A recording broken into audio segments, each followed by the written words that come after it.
Muy buenas noches. Bienvenidos a Los Reporteros en nuestra primera cita de este año nuevo. Las tabletas y los teléfonos móviles con conexión a Internet, los llamados smartphones, han sido los dispositivos electrónicos más vendidos estas Navidades. El acceso a Internet se ha generalizado especialmente entre los adolescentes y ello ha hecho surgir delitos en la red hasta ahora desconocidos. En el siguiente reportaje analizamos este fenómeno del que hemos hablado con expertos en redes sociales, psicólogos, policías, padres y, por supuesto, jóvenes, los más vulnerables. Todos coinciden en que la educación es necesaria para prevenir los delitos cometidos a través de Internet. Internet está cambiando nuestras vidas.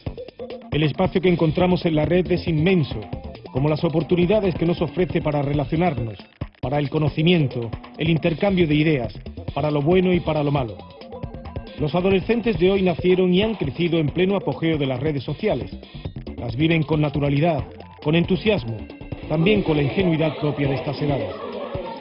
A esta plaza pública inmensa en la que se interrelacionan millones de usuarios, también se asoman personajes, normalmente anónimos o de falsas apariencias, que tratan de engancharnos en su red.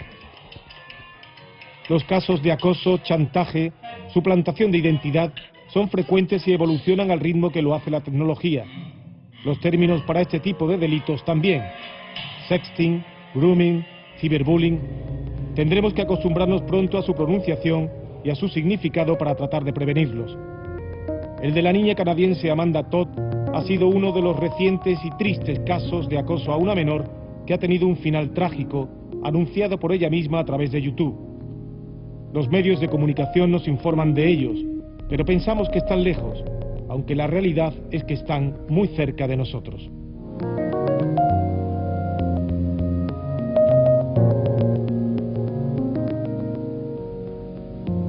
Se siente excesivamente vigilada, recibe insultos, siente también vergüenza, su autoestima está por los suelos. Estamos intentando dar responsabilidades y pequeñas tareas relacionadas con el centro para que bueno, pues se sienta también, su autoestima se eleve y sobre todo lo que siente es un rechazo social de los iguales enorme. El caso del que habla este orientador escolar es real, no ha salido en televisión. Ha ocurrido en un colegio de nuestro entorno y no ha terminado todavía. Había comentarios de la víctima en el sentido de, por la calle cuando voy caminando, me cruzo con alguien, agacho la cabeza por vergüenza y por temor a que me identifiquen y se metan conmigo, me insulten o me digan algo. Este profesional, cuya identidad evitamos para preservar la del centro y la de la víctima acosada, vive en primera persona un caso de ciberacoso o ciberbullying a partir de la sustracción de un móvil que guardaba un vídeo con contenido sexual que ha sido difundido por los acosadores, también menores, a través de Internet.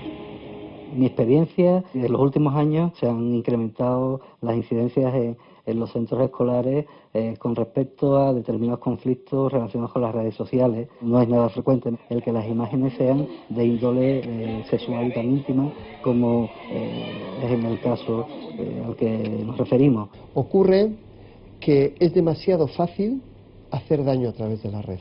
Demasiado fácil. Demasiado fácil. ¿Por qué? Muy sencillo, porque la red es una herramienta extraordinariamente potente. Si alguien usa esa herramienta con mala intención, el daño es extraordinariamente grave. Desde ese momento se pone en marcha un protocolo de protección urgente a la víctima, que más o menos viene a consistir en, sobre la marcha, acercarnos a ver los equipos, ver qué rastros digitales podemos obtener. Si las imágenes han sido subidas a algún lugar en concreto de la red, solicitar y ordenar, por supuesto, la retirada de esas imágenes y a partir de ese momento, pues iniciar la investigación correspondiente. El daño psicológico es enorme, el que sufre la persona adolescente, porque es un atentado hacia su intimidad, hacia su honor y a su imagen. Y pongo énfasis en su imagen. Estamos hablando de adolescentes. Los adolescentes están en un proceso precisamente de construcción de su propia identidad y la imagen personal es muy importante. Cuando se produce un problema, vamos a pensar de ciberbullying o de sextorsión, que son los más comunes, depende del perfil de la víctima, ¿no? Pero por lo general lo que se produce es un bloqueo absoluto, lógicamente pánico, estrés y eso hace que las decisiones que se toman muchas veces no sean las adecuadas. Me da miedo que esta niña se vaya a derrumbar en algún momento, porque la veo demasiado entera para la edad que tiene. Tenemos que asumir la responsabilidad entre todos de abordar esos casos, no solamente de las víctimas, sino de los chicos que agreden, que los chicos que agreden tenemos que reeducarlos, tenemos que ayudarles a tomar conciencia de que eso no se puede hacer. No podemos decir son malos y retirarlos del sistema. Los chavales son recuperables. Sabemos que los adultos son recuperables, pero más recuperables son los chavales, son menores. Sabemos de vídeos que se han grabado de alumnos. Orientadores, pedagogos, especialistas en redes sociales, fuerzas de seguridad del Estado, padres, profesores, al menos los que hemos consultado, coinciden en que la educación es la base para que la convivencia en las redes sociales sea la adecuada y la mejor herramienta para estar alertas, como en otros espacios de nuestras vidas, ante cualquier peligro que nos aceche. En Internet la vida es absolutamente real y lo que tenemos que trabajar es porque se perciban como ciudadanos, como miembros de esa comunidad y tomen conciencia de que todo lo que está allí pasando tiene unas responsabilidades, unas consecuencias y que cuanto mejor sea el ambiente de la red, más podrán usarlo para el propio disfrute. Jorge Flores es el fundador y director de Pantallas Amigas, una iniciativa que tiene como objetivos la promoción del uso seguro y saludable de las nuevas tecnologías y el fomento de la ciudadanía digital responsable en la infancia y la adolescencia. A mí no me gusta hablar de vida virtual, de virtual no tiene nada, hay mucha gente a pie de calle que lleva una vida virtual, impostada, ¿eh? Es vida real, absolutamente real, lo que pasa es que se desarrolla en el entorno digital. Obviamente puede tener sus propias reglas, su propio contexto, pues de igual manera que los adolescentes no se comportan igual en una fiesta familiar que en una fiesta con sus amistades. Tenemos que asumir que las redes sociales, que la vida virtual, la vida online es otra dimensión de la vida social y de la vida personal y eso hace que tenemos que ocuparnos antes de que pensemos que tengamos problemas. Rosario del Rey es pedagoga, profesora de Psicología Evolutiva y de la Educación de la Universidad de Sevilla, especialista en convivencia escolar e Internet y experta en ciberbullying. Desde la comunidad científica se está interpretando que si se me permite la expresión, es que estamos todavía un poco torpes en el manejo de la relación de las redes sociales y eso hace que hay veces que si yo no sé relacionarme contigo, un día te pego una patada sin querer, ¿no? y a ti te siga doliendo. Entonces, de ahí defendemos mucho la alfabetización digital. Tenemos que, los mayores también, no solamente los menores, tenemos que comprender, intentar hacer esfuerzo por comprender las consecuencias que pueden tener nuestros actos en Internet. Las consecuencias pueden ser dramáticas, pero los casos que se producen, no porque dejen de ser graves, deben ocultar la realidad tal y como es. Estamos ante una nueva forma de relaciones, de interacción de personas, sin barreras, en un espacio mucho más abierto que el del entorno habitual. En un programa que hacíamos de formación, de intervención con la familia y con el profesor, con los chavales, nos dábamos cuenta que en realidad muchas de las cosas que las madres sobre todo decían que ellos hacían con sus hijos, ¿no? Sobre si les daban las llaves de casa o no les daban, sobre a qué hora podían volver o no podían volver, eso les servía para las redes sociales, sobre que cuándo le voy a dejar que tenga una red social, cuánto tiempo le voy a dejar que esté, a qué sitios creo que le voy a dejar ir, no sé, y dicen, no lo puedo controlar, igual que no podemos controlar si no le dejamos ir a una discoteca o no, Al final van o no van en función de la educación que nosotros le vamos dando, la confianza, la autonomía, la responsabilidad que van tomando, ¿no? Pues las redes sociales exactamente igual, ahí sí somos competentes y nos tenemos que creer que somos competentes. Bien, Ingrid ha apuntado varias cosas muy interesantes. La primera, que Internet es una herramienta poderosa y no podemos obviarla. Compartir, educar, la escuela y la familia deben ser los pilares sobre los que se cimenten el conocimiento, la información y los valores con los que se afronte la entrada de los más pequeños en el complejo universo de Internet.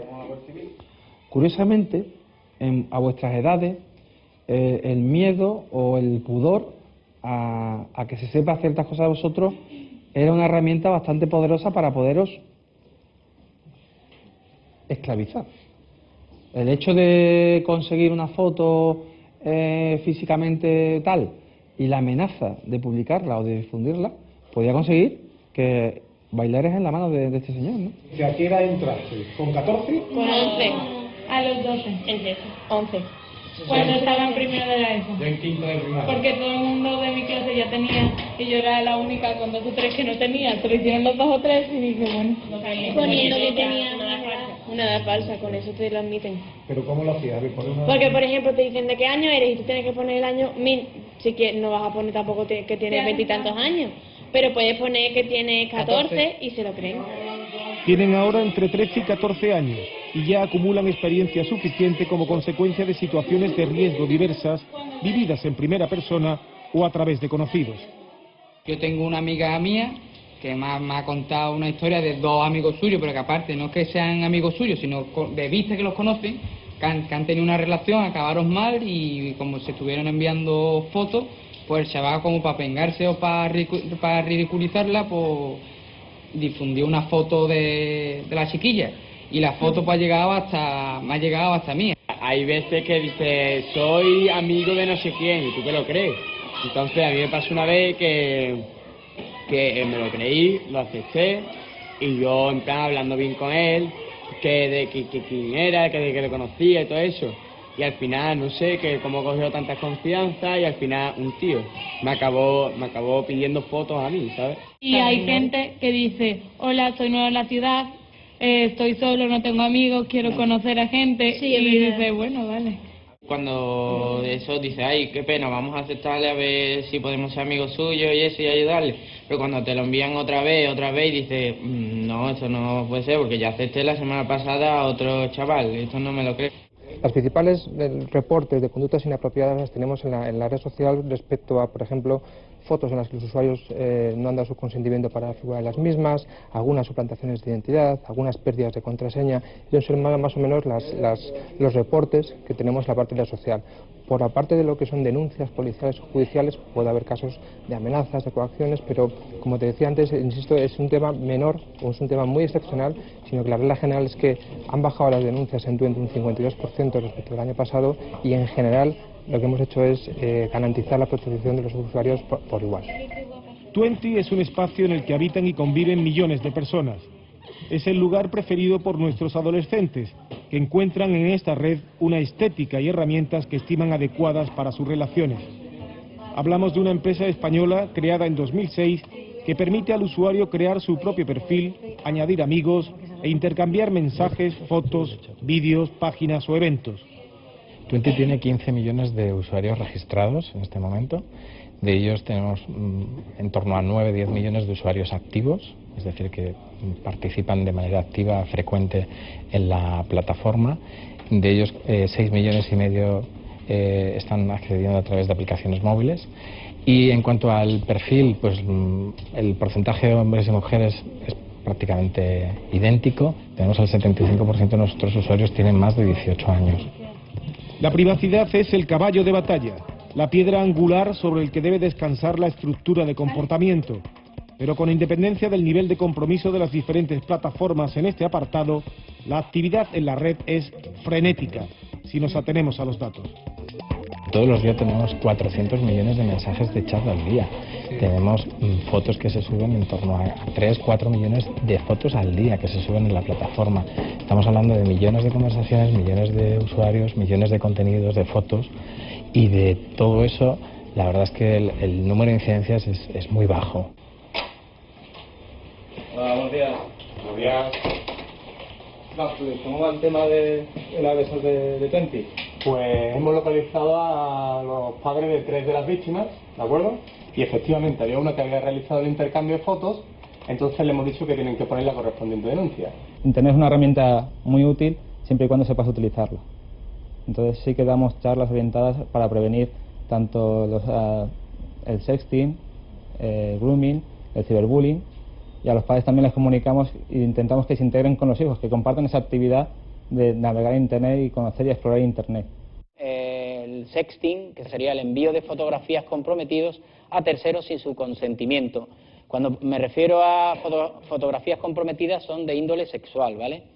Luego el grooming, que es acciones deliberadas cometidas por un adulto con el fin de ganarse la confianza de un menor. Lo que va a intentar buscar es un contacto, que en su caso va a ser primero virtual y luego quiere llegar a un contacto real y físico, ¿vale? Y el ciberbullying, que es el acoso escolar a través de Internet, o sea, el típico acoso escolar pero llevado al uso de las nuevas tecnologías. ¿Y pensáis que es un tema más de control o de educación? De educación, totalmente. Yo creo que el control excesivo a veces llega, puede ser malo, puede dar lugar a conflictos entre la relación de padre e hijo. Yo creo que es un tema de educación absolutamente. Lo que pasa es que yo creo que ellos no ven el peligro, ellos están en sus cuartos, bueno, digo en sus cuartos o en el salón, y están ahí delante de una pantalla y no ven lo que hay más allá. Entonces ellos se sienten totalmente protegidos. Y lo que dicen nuestros padres con nosotros es lo mismo que tenemos que hacer nosotros con nuestros hijos, es dedicarles tiempo, cariño y dedicación, y nos equivocaremos 1000 veces. Claro. Y meteremos la pata, y desde luego nos van a velocidades hipersónicas en internet, y nosotros vamos con la lengua afuera, pero es que hay que ir detrás. En la casa estamos delegando mucho esa educación tanto a los medios, la televisión como a internet y videojuegos y demás, que además no se usan conforme a las edades de los niños. Y en la red, ¿no? Que eso es otro. La red tiene un efecto claramente dominó, exponencial, de tal manera que algo que está en la red por un instante puede ser capturado o redistribuido por un montón de personas y para siempre se pierde el control. El problema lo pueden tener dentro de 10-15 años los usuarios de hoy en día, cuando no hayan tenido un cuidado a la hora de comportarse en Internet, de estar presentes en Internet. Pueden tener un problema con su identidad digital dentro de unos años si no han tenido esas precauciones a la hora de compartir su información con los demás y a la hora de tener determinados comportamientos adecuados en la red. Nos preocupa especialmente el fenómeno que estamos detectando en parejas jóvenes, en adolescentes, donde ya hay no solo una grabación de sus relaciones sexuales, sino que es además premeditada. En algunas localidades, como entre una pareja de adolescentes que han tenido una relación sentimental y en algún momento se han mandado imágenes de contenido sexual, estas a la vez después han aparecido en todos los móviles de los institutos, en redes sociales, en ciertas páginas de contacto. El Observatorio de la Infancia en Andalucía asegura en un informe al respecto publicado este año que casi el 80% de los jóvenes entre 11 y 20 años conocen y utilizan las redes sociales, más las chicas que los chicos, con 7 puntos de diferencia. Según los datos del Observatorio de la Infancia, 4 de cada 10 jóvenes consideran que para ellos es más fácil ser ellos mismos en Internet que en persona. Ellos se han desarrollado en ese contexto en el que apenas tienen interacción con los adultos. Es un contexto cambiante que se está reinventando a cada momento y nunca, como digo, están los adultos presentes para ayudar, para corregir, para incentivar, y tampoco nunca sirvieron de ejemplo. Nunca cruzaron con nosotros la calle de Internet, ¿no? Como lo han hecho en los semáforos. No tenemos que sentirnos culpables, pero tenemos que tomar la responsabilidad y es una tarea que tenemos por delante. Yo creo que está minimizada de momento la asunción de la tarea de que tenemos que educar y educarnos sobre el uso de la tecnología y la repercusión que tiene en nuestra vida. Ahora es Internet, pues tendremos que educar para que haga un buen uso de Internet. En mi época era la droga y tal, pues hay que vivir con los tiempos. Claro, lo que no puedes hacer es un retro, control, pero con margen de confianza. Mientras los especialistas abordan y estudian esta nueva situación, finos dedos, rápidos, diestros en el manejo y combinación de letras e iconos, se deslizan por pequeñas pantallas que iluminan un espacio de encuentro distinto, aparentemente íntimo, donde se desenvuelven personalidades virtuales que no dejan de ser reales, una realidad que está ahí y ante la que hay que estar preparados.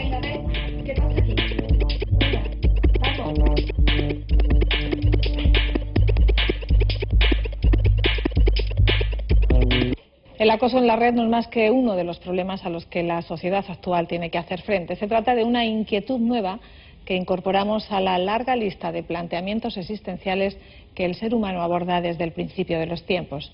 Ahora que comienza un nuevo año, queremos compartir con ustedes las reflexiones de ilustres pensadores que se reúnen de vez en cuando para cambiar el mundo.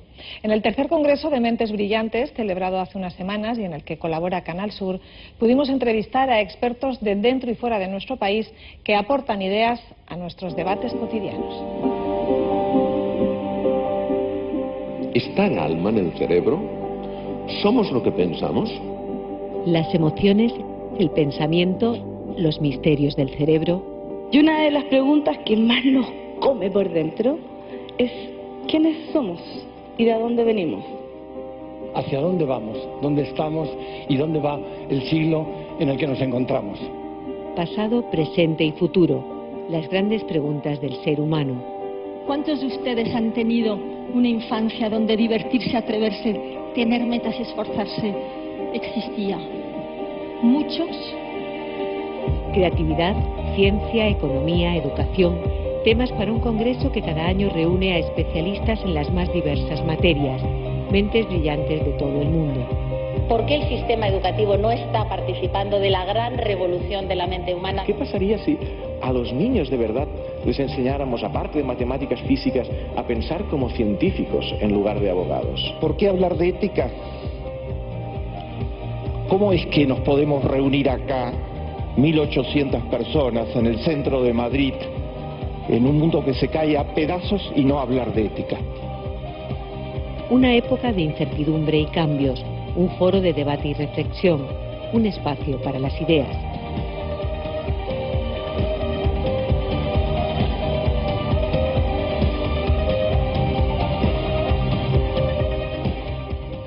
¿Qué es el cerebro? El cerebro es una realidad material que pesa aproximadamente 1.200 gramos. Hay 100.000 tipos aproximados de neuronas distintas, que establecen unos 100.000 billones de conexiones que hacen 3 trillones de operaciones por segundo. Eso es el cerebro, una maravilla. Nuestro cerebro puede hacernos felices o amargarnos la vida porque el cerebro no nos dice exactamente lo que hay fuera. No es un espejo de la realidad. El cerebro reconstruye la realidad. El cerebro guarda lo que somos, ideas, conocimiento, recuerdos, sueños y también nuestras emociones. Somos claramente lo que sentimos, ¿no? ¿Por qué? Porque tenemos básicamente un cerebro emocional. En la base de cada pensamiento racional hay una emoción. Si no educas esas emociones, si no las comprendes, te dejas llevar por ellas como si fueses una marioneta. ¿Puedo yo con mi pensamiento construirme o destruirme? Los pensamientos perturbadores, tipo no soy capaz, no hay solución, activan emociones aflictivas, como el resentimiento, como el miedo, como la frustración, como la ira. Las emociones negativas nos aíslan, las positivas nos abren al mundo. Sabemos que nacemos con una enorme capacidad de soñar. Tenemos un cerebro simbólico los humanos, eso nos ayuda a ser creativos más adelante en la vida. Nacemos con la capacidad de reír, sabemos que la risa es muy importante de cara a la creatividad, que te sales de las formas de pensar lineales. La alegría compartida, el juego, es el principio subyacente de lo que nos une a otros seres. El humor, la risa, el baile, la celebración. La alegría compartida da a luz al ser creativo. Y un dato que me gustaría que recordarais. Ese niño que habéis sido reía una media de 300 veces al día. Cuando somos adultos reímos una media de 17 veces al día. ¿Qué pasa cuando somos adultos? Perdemos capacidad de reír y en cambio sube algo que es preocupante, que es el miedo a todo, ¿no? ¿Y qué activa el miedo? El miedo es un recurso fundamental para la supervivencia. Sin miedo no haríamos frente a los depredadores, sin miedo no nos daríamos cuenta de que un autobús a lo mejor se ha saltado el semáforo en rojo y nos puede atropellar. Muchos humanos adultos lo que hacen es pasar mucho tiempo preocupándose, imaginando peligros que no ven, y en eso somos muy distintos de los niños, ¿no? Por eso, el problema no es el miedo, el problema es el pánico, es decir, ese miedo que nos bloquea sin ninguna justificación. Las cebras solo temen la leona cuando la leona aparece y luego se olvidan de la leona. El niño le pasa lo mismo, teme algo cuando le está pasando, el coche cuando lo ve ya encima, o el adulto cuando le está chillando el adulto, y si no, no teme. Aprendemos a tener miedo y esto nos enseña a no soñar, perdemos la capacidad de tener sueños, de ir tras nuestros sueños. Cuando temes no tienes tiempo de ir hacia afuera, de crear. Creatividad es un estado de apertura hacia el resto del mundo, ¿no? Kids don't Los niños no cesan de tener curiosidad, cesan de plantear preguntas, pero no cesan de ser curiosos. Cuando llegamos a los 40 años, utilizamos solo el 2% de la capacidad creativa que tenemos cuando somos niños. ¿No es increíble? Un niño en edad preescolar hace unas 100 preguntas al día. La curiosidad innata es la semilla del ser creativo. El tener curiosidad, sobre todo el prestar atención a cosas que están revoloteando al lado de nosotros y ni tan siquiera nos damos cuenta, y que sin querer son esas pequeñas cosas las que nos hacen muchas veces ser diferentes o abrir caminos nuevos, ¿no?, inexplorados. La creatividad no solo está unida al sector artístico, ¿no? O sea, se puede ser un comercial absolutamente creativo o un padre absolutamente creativo. O sea que sobre todo es el ser original en base a esas curiosidades y esas cosas que tu cerebro va recogiendo. Cada vez que nos preguntamos por qué, la respuesta está en la ciencia. ¿Os imagináis qué tonto se sintió Einstein cuando se preguntaba si se puede doblar el universo? ¿Y cómo de tontos se sintieron los ingenieros de Apple cuando les dijo Steve Jobs: quitadme los botones del móvil, mi teléfono no va a tener botones? Pues ese es el tipo de creatividad que conduce a descubrimientos increíbles. Mirad esta célula cardíaca, una célula de corazón latiendo. Esta célula, 6 meses antes de ser grabada, era una célula de la piel. Es algo que si yo soy bioquímico, si yo hace 15 años lo explico a mis profesores de bioquímica, que íbamos a ser capaces de coger una célula de la piel, transformarla en una célula madre y de ahí diferenciarla a una célula cardíaca, me dirían que estaba loco. Y eso se hace solo 15 años. A partir de células madre nosotros ya se pueden crear espermatozoides, se pueden crear óvulos, y por lo tanto eso será una forma en que la esterilidad prácticamente desaparezca. La posibilidad de regenerar órganos y tejidos con células madre empieza a ser una realidad no tan lejana. ¿Qué otros descubrimientos nos esperan? Creo que uno de los grandes descubrimientos de este siglo y que está por llegar en las próximas 1 o 2 décadas es vida extraterrestre. Ser la primera generación en la historia que descubra que no estamos solos en el universo, yo creo que será, entre muchos otros, pero uno de los grandes descubrimientos de la historia de la ciencia que está por llegar. Estamos en la mitad del tamaño, en la escala perfecta de tamaño para ser seres complejos e inteligentes. Entonces, si existieran extraterrestres inteligentes, no estoy hablando de microbios, quizás deberían tener, según los científicos, entre el tamaño de un perro y de un árbol. Descubrir el universo, conocer el origen de la vida, un deseo ancestral. Creo que es peligroso pensar en que somos únicos, que somos superiores. Las cucarachas también son únicas. Somos únicos, y somos únicos desde un punto de vista cósmico. Estamos compuestos del material más raro, lo que llamamos románticamente polvo de estrellas, pero en realidad son átomos de todos los materiales que se fabrican en el corazón de una estrella. Todo está relacionado, el macrocosmos y el microcosmos. Conocer lo más lejano nos ayuda a entender lo cotidiano. Todo lo que comemos son átomos y moléculas, y todo ha sido alguna vez parte de alguna estrella. Cualquier átomo que hay en la Tierra ha venido de una reacción de fusión nuclear que se ha producido en una estrella. Todo es ciencia, todo lo que pasa en el mundo, todo. A veces pensamos que la tecnología tal es la NASA, tal. Claro, depende para qué, para ir a Marte sí, no, pero depende para qué. La tecnología son cosas muy sencillas, es siempre una idea que cambia, y la cocina también, y todo lo que pasa en una cocina es química y física. Hacer un huevo frito es un proceso químico físico brutal. Este es un tomate de ensalada que podéis encontrar en cualquier supermercado. Aquí hay más tecnología que en un iPhone 5 y además más barata. Los cultivadores y mejoradores genéticos han llegado a un sitio que Apple todavía no ha llegado.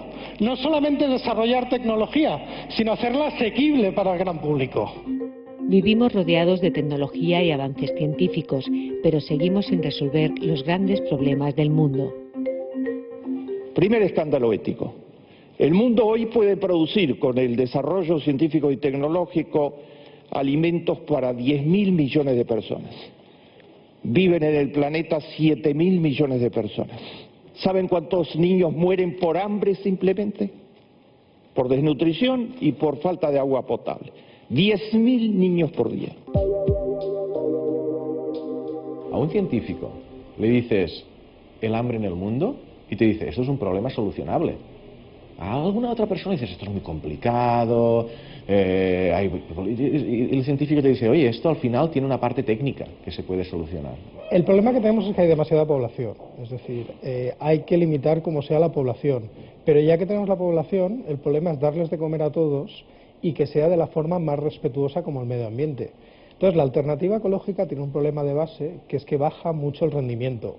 Por eso la agricultura más respetuosa con el medio ambiente es la que consigue optimizar todos los recursos para, con el menor suelo, que es un recurso muy escaso, conseguir la mayor producción de alimentos. Algo no funciona bien en el mundo en el que vivimos. Hay alimentos para todo el mundo, pero no hay medios para distribuirlos. Uno de los mercados más especulativos del planeta es el mercado de los alimentos actualmente.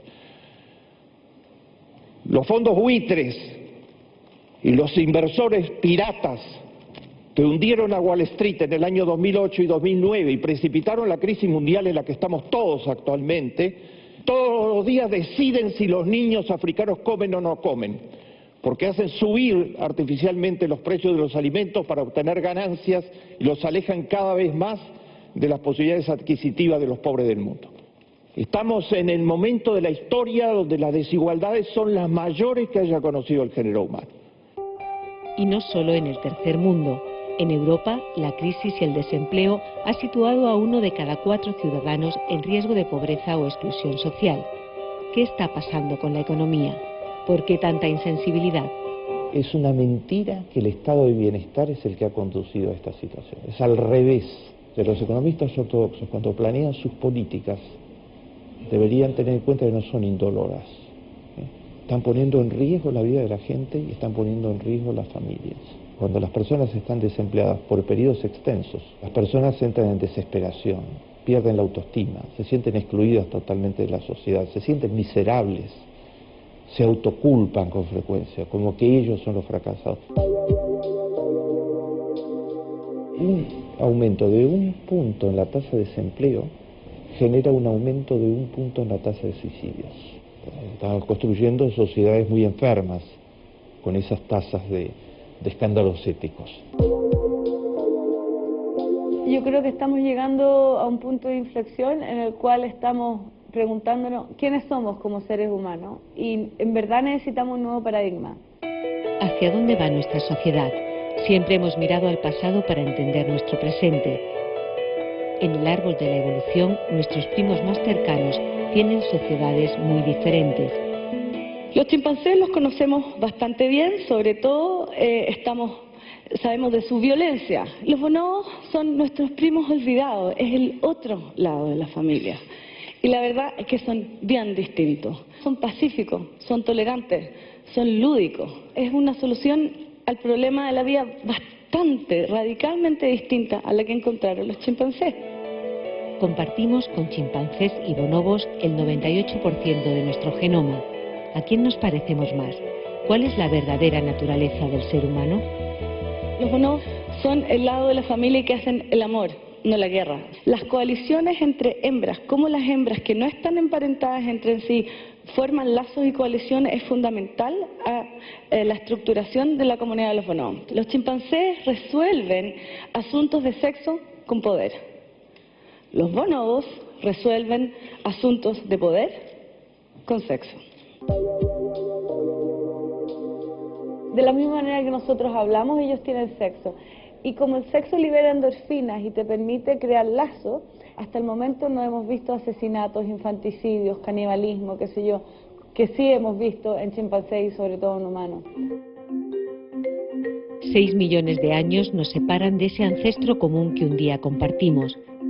El hombre es hoy el Homo sapiens 2.0. ¿Conseguiremos adaptarnos a los retos del futuro? Lo que estamos viendo es una sociedad que es intensiva en conocimiento, que está hiperconectada, que avanza a una velocidad muy rápida, que es interactiva, y no parecería razonable que las características de los jóvenes, que es el futuro de la raza humana, no hubieran evolucionado en consonancia con ese cambio. En apenas 3 décadas, 4 décadas, ha cambiado muchísimo cómo trabajamos, cómo nos emparejamos, cómo educamos a nuestros hijos, qué esperamos de la vida, cuántos años vivimos. Todo eso, bueno, son temas nuevos que tenemos sobre la mesa y tenemos que encontrar un sistema educativo que nos ayude a afrontarlos de una forma mejor. Una de las preguntas que debemos hacernos como educadores es si estamos preparando a nuestros alumnos para que ellos vivan su futuro o para que vivan nuestro pasado. No sabemos cómo serán los empleos del futuro. Posiblemente 4 de cada 5 alumnos que hoy comienzan sus estudios trabajarán en profesiones que aún no existen y utilizarán una tecnología que todavía no se ha creado. La escuela prepara fundamentalmente para la certeza. Es decir, prepara para la certeza, para lo que sabíamos que era cierto, para el modelo anterior. Y sin embargo la vida realmente para lo que necesita estar preparado para la vida es para la incertidumbre. Nuestra sociedad en esto vive una tremenda ceguera. Cree que lo más importante es tener y no ser. Entonces nos ayuda a tener conocimientos, pero en general el sistema educativo, en general, no ayuda a descubrir cuál es el talento extraordinario que todo ser humano tiene. Alumnos con un pensamiento divergente, alumnos que tienen son más disruptivos dentro de un aula, porque son más creativos, porque son diferentes, porque no aprenden de la misma manera y que por desgracia el sistema les lleva a una situación de fracaso escolar.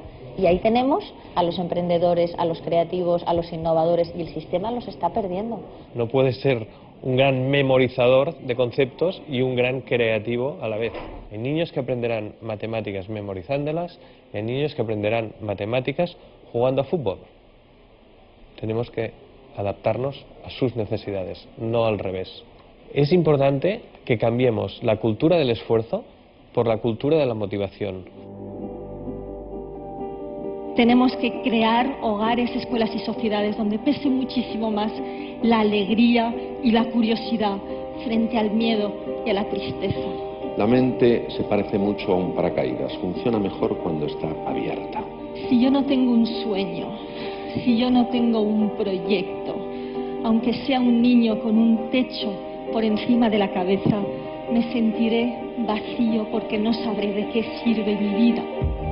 Nuestra capacidad de soñar, de imaginar, nos hace crecer, resolver problemas y afrontar nuevos retos. Son las ideas las que cambian el mundo.